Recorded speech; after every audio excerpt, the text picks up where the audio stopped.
Welcome back to our final lead up to spooky Halloweenery.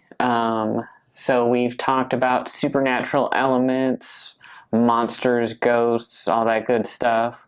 So this week I thought I'd do something a little bit closer to home. So we are doing serial killers and slashers. So if you like to binge watch some true crime documentaries, this is probably for you. So I've picked out some of my favorites. My first one is a pretty popular manga that most of you have probably heard of, Death Note.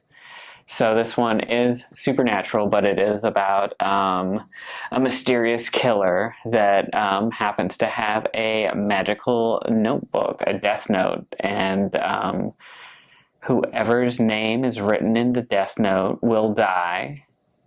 It is follows a teen student, Light, and he happens upon the Death Note and starts to kill people and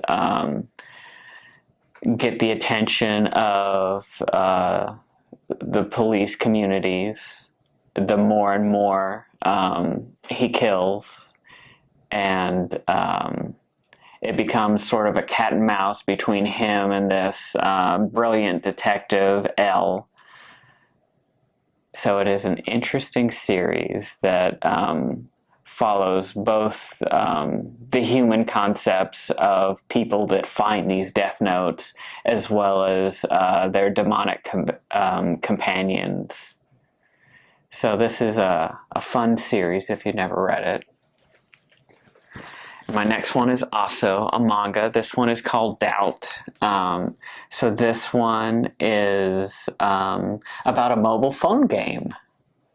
So timely. And it is about where players must uncover the killer among them. So they're all rabbits, and they have to find the secret wolf in the group.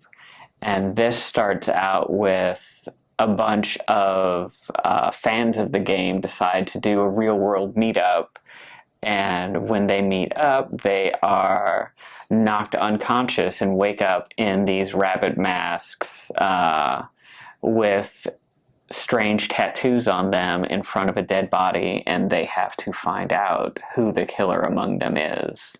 So this is a tense sort of whodunit, trying to find the killer before the killer finds you. My next one is a really cool nonfiction series that's really, really well researched and so interesting. There are several of these. It's called the Treasury of Victorian Murder. The one I picked for today is The Beast of Chicago, which is about H.H. Holmes, which is allegedly the first American serial killer that we know of. There could be more. But he is famous for his murder house around the time of the World's Fair. And it follows him throughout his life. Turns out he was always a shady character and had like several wives and did all sorts of shady dealings before he settled down to become a serial killer and build a murder castle. So this is really interesting. Like I said, it follows his entire life and how he built his murder castle, which was really interesting because he hired so many contractors and only let them do like X number of things. So everybody got like a snapshot, but not the full thing. So that's how he was able to build like all these weird contraptions and false walls and gas vents and trapdoors. But there are several in this Victorian murder series. They have one for Lizzie Borden, for the disappearance of the Lindbergh child, for the Axeman of New Orleans, the Bloody Benders, which were a family of killers that ran sort of like an inn in the Wild West, and whoever stayed at the inn, they would just murder horribly and steal all their stuff until they happened to kill the brother of a U.S. Marshal and were finally brought to justice. One that I got recently is about the assassination of President Garfield. It was really fascinating because he was killed by just an insane guy called Charles Godot, and that one is written from parallel standpoints because they both have very similar, both Charles Godot and James Garfield have very similar backgrounds and upbringings, and just took radically different paths through life and then catastrophically met. My next one I've spoken about previously because it's by Alan Moore. This one is also quasi nonfiction. It's more of like their theory of Jack the Ripper. So this is a very extensive look on Jack the Ripper and the case that Scotland Yard built against him as they tried to find him. So this is a very dense but good read. Anything Alan Moore is always really well done. And my next one is also timely because I just heard that Dexter is coming back and getting some new episodes. But Dexter actually has a comic book series. We have 2 volumes in the system. And Dexter, of course, was a popular TV show a few years ago about a brilliant person with serial killer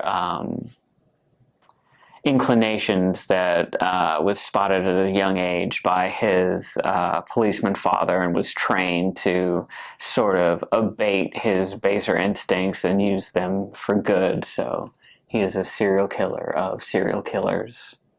So this is another fun read and would be a good jumping on point to get you ready for the new shows that are going to come out. And this one is one of my favorite Batman stories. This is so in the 90s, there were a few different Batman anthology stories. The first of which was Legends of the Dark Knight, which had various arcs from different creative teams. And this is the second series. This is actually the first story arc of the second anthology series, which was called Shadow of the Bat. And this is the first appearance of the serial killer, Mr. Zsasz, who has appeared in Gotham and some other things. He is the serial killer that makes a tally mark as a scar on his body every time he kills someone. He was also like an Easter egg in some of the Batman Arkham Asylum games. But this is about there is a killer loose in Gotham that seems to have the same modus operandi as Mr. Zsasz, but he is still locked away in Arkham Asylum, which is the institution for the criminally insane that Batman's crazier rogues gallery goes to. And Batman can't seem to find out if it's Zsasz or not, but he feels as though it is, but he's not sure how. So Batman ends up committing himself to the insane asylum, sort of going undercover. So this is an interesting mystery, and it explores some of Batman's rogues gallery and the doctors at Arkham trying to get into Batman's psyche as well. So this is a really neat story. And my last one is another one of my personal favorites. This is Nailbiter, and it's very Silence of the Lambs-esque. There's essentially like this Pacific Northwest town that per capita produces the most serial killers of anywhere else in the world. And there is a new serial killer that is about at the same time that the FBI is researching just why there are so many serial killers that come from this place. One of the most notorious is the Nailbiter, famous for eating the hands and nails of his victims. And so he's actually locked up, and they are trying to use him to discover what's going on in that town and if they can stop this new killer. And so it's all about this town, all the people in the town, and there's actually some of the retired serial killers that have paid their time, and there's like a murder museum and all this stuff. But it's a really neat, creepy mystery. This is the hardcover murder edition, so this has the first 2 volumes in it, but we do have the rest of the series, although it just came back with Nailbiter Return, so we'll be getting that when it comes out this coming spring. But it's really good. It's definitely something you want to get several volumes in advance, because every single volume ends up with this huge cliffhanger moment that's just so awesome. So it was definitely difficult to read as it was coming out, because you had to wait, and you're like, but wait, what's going to happen next?